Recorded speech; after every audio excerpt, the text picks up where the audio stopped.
Good morning, folks, and welcome to St. James United Church in beautiful Waterdown, Ontario, Canada. Of course, I specify Ontario, Canada for those who are worshiping online with us. And we have folks that worship online with us from as far away as Australia and the United Kingdom. So it's helpful to let them know that we're in Canada. Thank you for joining us today, those of you who are here live in person in the parking lot. And today we are recognizing Truth and Reconciliation.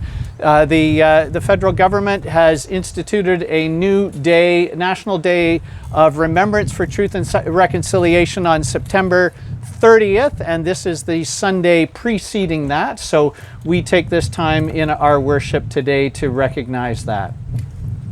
A few specific prayers that I've been asked to address. We keep these folks in mind this week. We lift in our prayers Dorothy Atkins and her daughter Debbie Lewis. Dorothy is in deeply declining health right now and is not expected to last much longer. So we pray for God's peaceful hand upon their family. Also, we remember this week too Diane Fauchuk and lift her in our embrace and prayers in the recent passing of her husband Carl, and we keep their family in our prayers this week as well. And Rick has a further update on the worship preparations. I do. Yeah. I do. Well, good morning, everyone. We have started. Deconstruction of the chancel area was initiated this week with a bunch of us taking up some worn out carpets and removing the choir pews. Reverend Rick is going to be using a smaller portable pulpit in the future once we return to in-person worship. So the lectern will be shortened and made portable for this reason. Don't walk around too much, but you're like I'm tethered today. Yeah. The large pulpit area will be dismantled and the decorative oak wood will be utilized as much as possible in the new construction.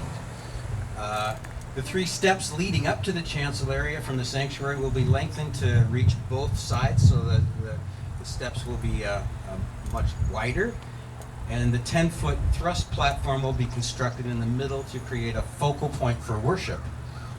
The communion table will be moved down from the back and placed in this area for that purpose, to become our focal point for worship. The choir risers will be removed and portable risers will be made out of them to allow for more flexible usage, perhaps when mass choirs or larger instrumental bands of that sort are performing at the church in the future. When this work is completed, the entire area will be opened up to allow for the praise team, choir, and a new piano to be housed in completely flexible patterns for our unified worship. If you happen to pop your head into the sanctuary this week, you may see some scaffolding set up, which will be required to mount the new sanctuary speakers, which I can attest and give are it to very Linda. heavy. The lighting paper, and the camera, the paper under there. hardware. The Fix-It guys Just the are top getting page. on in age now, And give as it you to know. Linda in the last column. And some of this work requires heavy lifting and is very strenuous on their fragile frames, right, David? So, if anyone has a spare moment, wants to help out, just let myself or Dave Rice know. We have lots of hammers kicking around, so. I'll happily help. Anyway, Yeah, put me to work.